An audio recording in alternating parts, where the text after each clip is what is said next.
नमस्कार प्रिय विद्यार्थियों, आज हम पढ़ने जा रहे हैं सूर्यकांत त्रिपाठी निराला की कविता जागो फिर एक बार। प्रस्तुत कविता निराला ने उस समय लिखी है जिस समय भारत परतंत्र था और भारतवासियों को फिर से जागृत करने, उन्हें स्वतंत्रता के लिए युद्ध में रत होने, क्रांति में रत होने का संदेश देने के लिए ऐतिहासिक उदाहरण देते हुए भारतवासियों को रण का संदेश दिया है। भारतवासियों को गुरु गोविंद सिंह और उनकी सिख सेना की अद्भुत वीरता और राष्ट्र प्रेम से प्रेरणा लेने को उद्बोधित करते हुए कवि यहाँ पर कहते हैं, जागो फिर एक बार, समर में अमर कर प्राण, गान गाए महासिंधु से, सिंधु नद तीर वासी, सैंधव तुरंगों पर चतुरंग चमू संग, सवा सवा लाख पर एक को चढ़ाऊँगा, गोविंद सिंह निज नाम जब कहाऊँगा।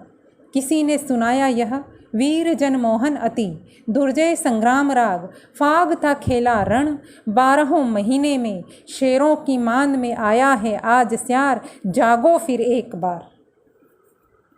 कवि निराला ने यहाँ पर भारतवासियों को, सुप्त भारतवासियों की सुप्त चेतना, जो उनमें क्रांति की चिंगारियाँ नहीं भड़क रही हैं, क्रांति चेतना नहीं जागृत हो रही है, उसे जागृत करने के लिए आह्वान करते हैं कि हे भारतवासियों, तुम फिर से एक बार जाग जाओ।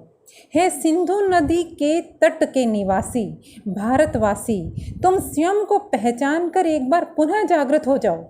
याद करो, जब भारतवासियों ने ही सिंधु तट पर महासागर के समान, सिंधु नद तीरवासी अर्थात सिंधु नदी के तीर पर निवास करने वाले वासियों कि जब यहाँ के निवासियों ने सैंधव तुरंगों पर अर्थात सिंधु के घोड़ों पर सजा कर चतुरंग चमू संग, सजा करके सज्जित करके चतुरंग चमू का अर्थ होता है सेना।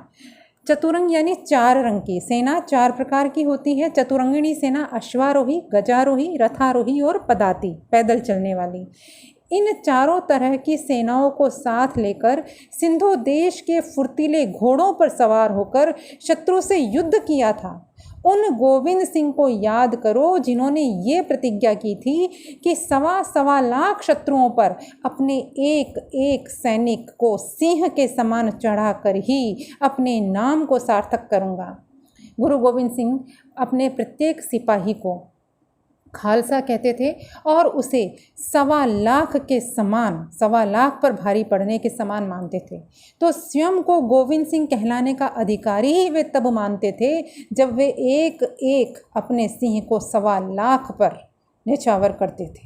गुरु गोविंद सिंह का वीरों का मन मोहने वाला दुर्जय संग्राम गीत गाते हुए किसी से कहना है कि गुरु गोविंद सिंह 12 महीने युद्ध में खून की होली खेला करते थे। 12 महीने ऐसे वीर सिंह की निवास भूमि में रहने वाले कायर और धोखेबाज नहीं हो सकते। यहाँ तो कायर और धोखेबाज तो गीदड़ घुस आए हैं। ऐसे कायर और धोखेबाज शेरों की मांद में आया है आज स्यार, कि ऐसे वीरों की भूमि में ये कायर स्यार घुस आए हैं। तो एक बार पुनः जागृत हो जाओ, उसी शेर की तरह, गुरु गोविंद सिंह की तरह तुम्हें भी एक बार पुनः जागृत होना होगा, क्योंकि आज आपके घर में आज शेरों की मांद में फिर से स्यार घुस आया है। ये स्यार अंग्रेज़ों की ओर संकेत है स्यार के रूप में। कला पक्ष की दृष्टि से इन पंक्तियों में हम देखें तो महासिंधु से, इसके समान सेवाचक शब्द है, तो उपमा अलंकार है यहाँ पर और अनुप्रास अलंकार भी सभी जगह है। और जहाँ पर शब्द की पुनरावृत्ति है और अर्थ वही है, वहाँ पर पुनरुक्ति प्रकाश है। जैसे सवा सवा में पुनरुक्ति प्रकाश है। सरल खड़ी बोली का प्रयोग है और संस्कृत निष्ठ खड़ी बोली का प्रयोग है। निराला की ये विशेषता है कि उनकी रचनाएं कहीं तो बिल्कुल सरल भाषा में, कहीं संस्कृत निष्ठ भाषा में हैं। अगली पंक्तियां देखते हैं। सत श्री अकाल, भान अनल धक धक कर जला, भस्म हो गया था काल, तीनों गुण ताप त्रय, अभय हो गए थे तुम, मृत्युंजय व्योमकेश के समान, अमृत संतान, तीव्र भेद कर सप्तावरण मरण लोक, शोकहारी पहुँचे थे वहाँ जहाँ आसन है सहस्रार, जागो फिर एक बार। मुक्त छंद में रचित ये रचना है जिसमें नियमों का, छंदों का बंधन नहीं होता। सत श्री अकाल। जब गुरु गोविंद सिंह सत श्री अकाल ऐसी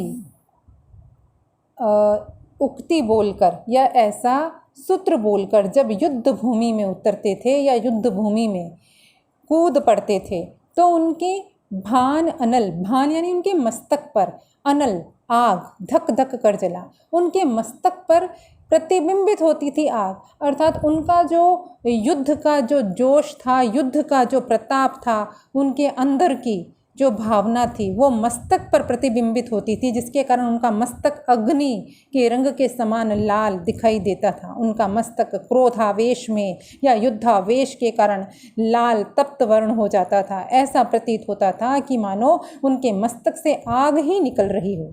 तीनों गुण ताप त्रय अभय हो गए थे तुम, और उस अग्नि से धक धक करती लपटों में तीनों ही गुण और तीनों ही प्रकार के ताप भस्म हो गए थे। तुम सभी व्याधियों से, सभी प्रकार की बीमारियों से, बाधाओं से मुक्त हो गए थे। उन सब के समाप्त हो जाने के कारण अभय हो गए थे। तुम शिव के समान, मृत्युंजय व्योमकेश के समान, मृत्युंजय व्योमकेश अर्थात शिव के समान, स्वयं को शिव के समान ही समझ रहे थे।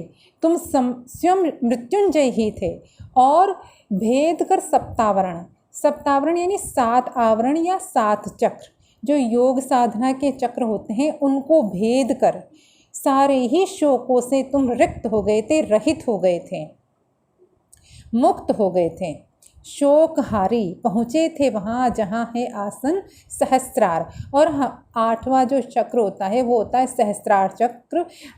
एक योग साधना में माना जाता है कि इन सारे ही चक्रों का सतत भेदन करते हुए जब सबसे ऊपर के चक्र सहस्रार चक्र में कुंडलिनी पहुंचा दी जाती है, साधक पहुंच जाता है, तो उसे मुक्ति, मोक्ष की प्राप्ति होती है। तो यहाँ इस अध्यात्म और साधना के माध्यम से बताया गया है कि भारत के निवासी योग द्वारा, साधना के द्वारा भी सारे ही भयों से, शोकों से, सभी से मुक्त हो चुके थे। उस अतीत को तुमने मृत्यु पर भी विजय प्राप्त कर ली थी, तो उस अतीत को तुम याद करो और आज वर्तमान में जो परिस्थितियां हैं उनमें पुनः युद्धरत होने के लिए, पुनः संघर्षरत होने के लिए उसको याद करके जाग जाओ, चेतन हो जाओ।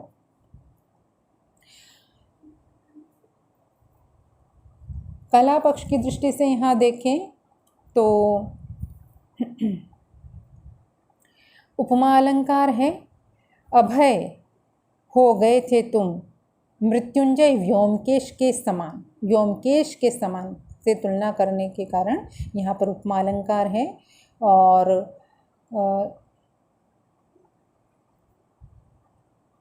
धक धक जो शब्द की आवृत्ति है ये भावों की सशक्त व्यंजना है, अर्थात किसी शब्द की पुनरावृत्ति जब सशक्त रूप से भाव व्यक्त करने के लिए की जाती है तो वहाँ वीप्सा अलंकार होता है। तो धक धक में वीप्सा अलंकार है और मुक्त छंद है और संस्कृत निष्ठ खड़ी बोली का प्रयोग है। अगली पंक्तियाँ।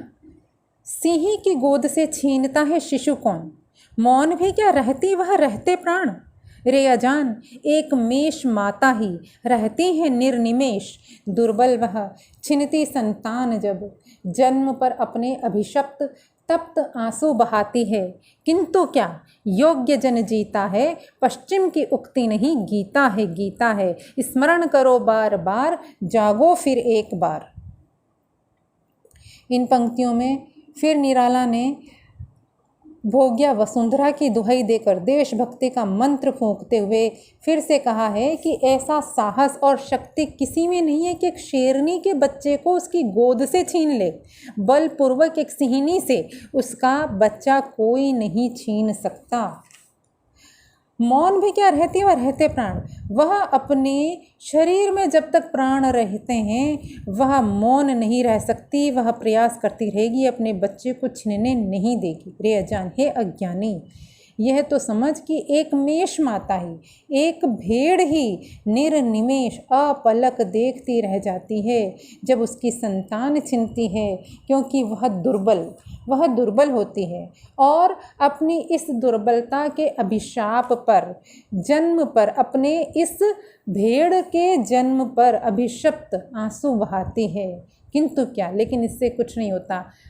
पश्चाताप करने से या अपनी दुर्बलता का रोना रोने से कुछ नहीं होता, क्योंकि योग्य जन जीता है। क्योंकि जो योग्य होता है वही जीवित रह सकता है, जो सक्षम है, जिसमें सामर्थ्य है, जिसमें साहस है, वही अपने जीवन को जीवित रख सकने का जिसमें सामर्थ्य है, साहस है, वही जी सकता है। और ये पश्चिम की उक्ति नहीं है, ये हमारे भारत देश में ही गीता का सार है कि जिसमें सामर्थ्य है, जिसमें शक्ति है, वही जीवित रह सकता है। जीवित रहने के लिए आपको संघर्ष करना होगा, आपको अपने आप को पूरा लगाना होगा। ये बात आप बार बार स्मरण करो और जाग जाओ।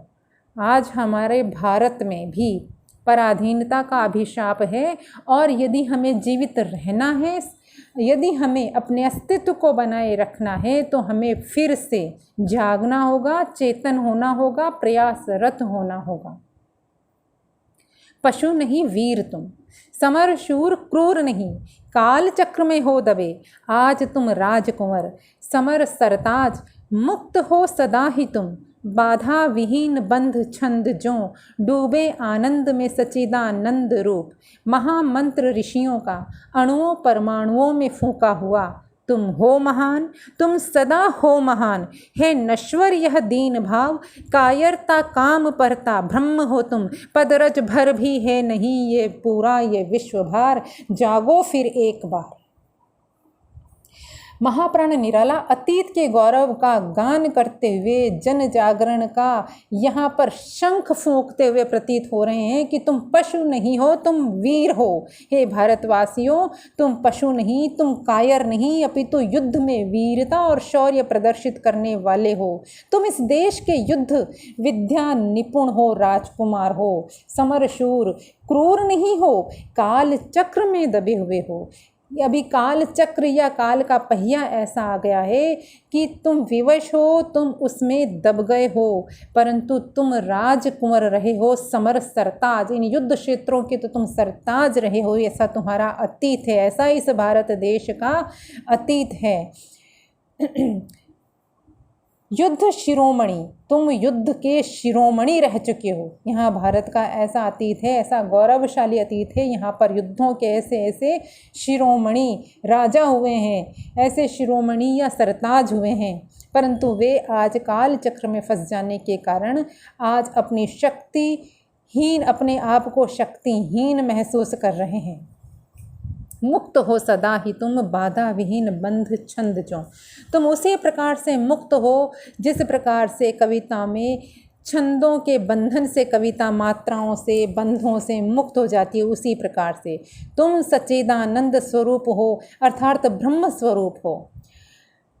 डूबे आनंद में सच्चिदानंद रूप, महामंत्र ऋषियों का अणुओं परमाणुओं में फूंका हुआ। हमारे भारत के यहाँ के ऋषियों ने जो यहाँ के कण कण में, अणु परमाणुओं में हमारे ऋषियों का जो मंत्र फूंका हुआ है कि तुम हो महान, तुम सदा हो महान, कि यहाँ के भारत का प्रत्येक नागरिक सदा से ही महान रहा है।